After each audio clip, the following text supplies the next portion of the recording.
Denmark dots the I's and crosses the T's on its written letter delivery system. After 401 years, the country's public postal service, PostNord, officially ends sending letters. The reason? Increasing digitalisation, says the company. Kim Pedersen, CEO of the company, said the Danes have become more and more digital, which means that there are very few letters left for us to handle today. And the downturn continues so clearly that the market for letters is no longer profitable. Is this the decimation of public services, or an inspiring move signaling other countries to follow? Like and subscribe. In this episode, we'll dive into an unprecedented decision to cut red tape in this Nordic country, the country whose welfare system and high-quality public services for decades were an example to follow.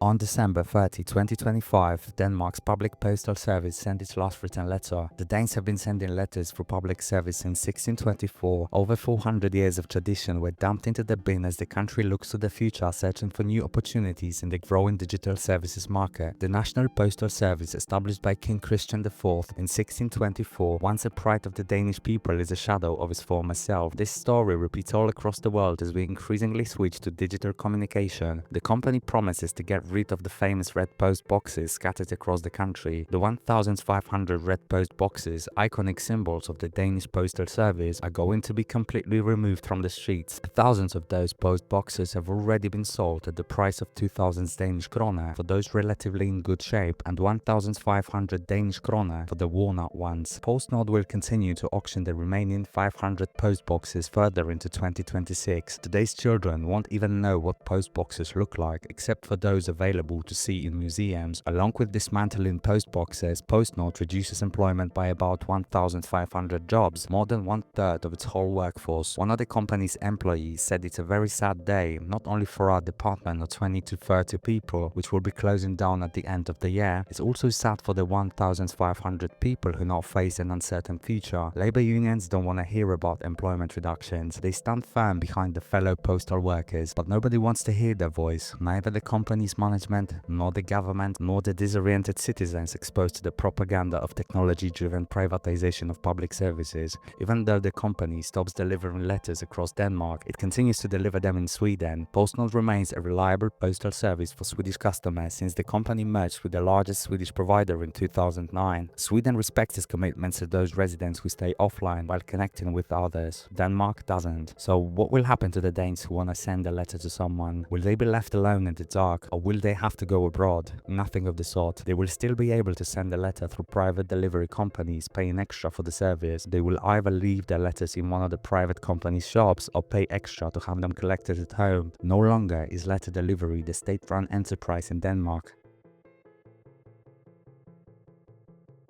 According to PostNord, Denmark is one of the most digitalized countries in the world. Even cash is a rare sight in the shops. Their digital services market grows by the day, and PostNord can't be left behind as competition takes advantage of new trends in trade and technology. The demand for written letters delivery has fallen sharply in the first quarter of the 21st century. Over the past 25 years, the number of letters sent has fallen by 90% in Denmark, from about 1.4 billion to about 200 million. All across the world, the domestic letter delivery dropped significantly after the turn of the century. After reaching a historic high of over 400 billion letters in 2000, the number of domestic letters sent dropped under 300 billion around the year 2020 and continues to drop. Supporters of PostNord's decision say that remote communication constantly changes its forms. Babylonian clay tablet, Egyptian papyrus, or medieval parchment, people wrote letters on a multitude of materials. Now they write letters on WeChat, Messenger, or WhatsApp. Form changes, but the need to connect with other people never changes. Contrary to traditional correspondence, digital communication takes connectivity to another level. Think about videos, images, or emojis that you can include in your messages. This is new and was absent in traditional written letter delivery. Speed is everything. If you want to send a physical letter, you need to go to the post office, fill in the documents, stick a stamp on an envelope, and wait a couple of days or weeks until your letter reaches your addressee. Then you need to wait another couple of days or weeks to get a letter back from the recipient. Sticking to old-style correspondence, even even worded, right when you can send a message through an app in no time. The Danish authorities send all essential alerts electronically. All official communications in Denmark, IDs, passports, banking, appointment, are covered by the MitID system. The MitID system serves effectively as a digital postal service for Danish citizens. But what about hospital appointments? Obviously, they reach older people more frequently than younger Danes, and not every pensioner can handle these appointments on the internet. But the company remains unconcerned by the people's needs. Their eyes remain glued only to one thing: profit. The government doesn't care either. As usual, blind to the people's needs, the government seems to be pretty consistent in one and only one goal: dismantling the Danish welfare state. Sure, you need to change in order to survive, especially in a highly competitive market, but not at the cost of the vulnerable residents.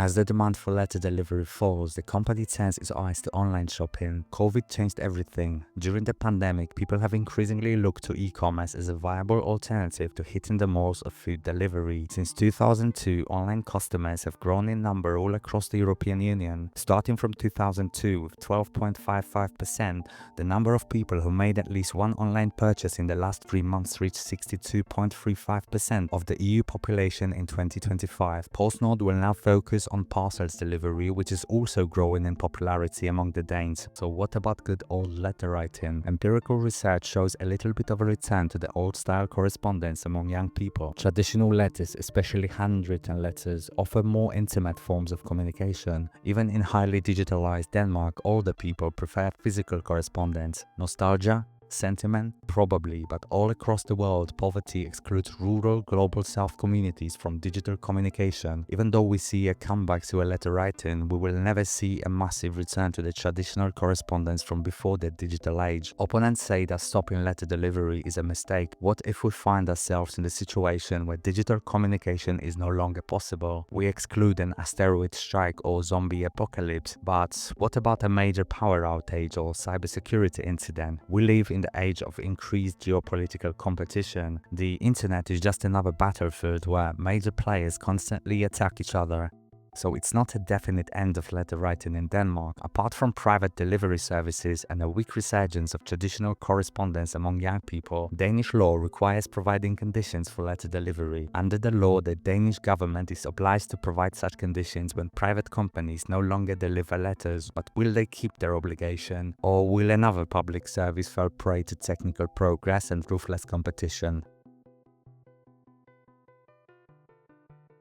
No doubt others will follow in the footsteps of the Danish public postal service. Other European postal companies also look eagerly to cut costs and reduce employment. Change is inevitable. Since it's a basic human need to connect with other people, letter delivery will remain an option for those staying offline. But there's no alternative to digital communication that connects people instantly in a matter of seconds. Still, you don't just throw over 400 years of tradition into the bin like it's nothing. So, what do you think about the Danish National Postal Service stopping delivering letters? Is this a necessary step into the future or an exclusion of older people from public services? Share your view down below. Thanks for watching. See you next time.